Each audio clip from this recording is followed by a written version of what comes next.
মা, আমার খুব কষ্ট হচ্ছিল, জানো তো মা।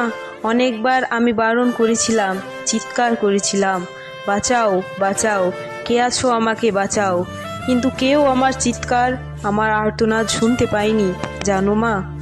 ওরা আরও পশুর মতো বিশ্রী ব্যবহার করতে লাগলো, খেলতে লাগলো আমাকে নিয়ে ওরা। আমি ওদের হাতে পায়ে পড়লাম, জানো তো। আমি এটাও বললাম যে আমাকে ছেড়ে দাও, দয়া করে ছেড়ে দাও, আমি কাউকে বলবো না, আমাকে যেতে দাও।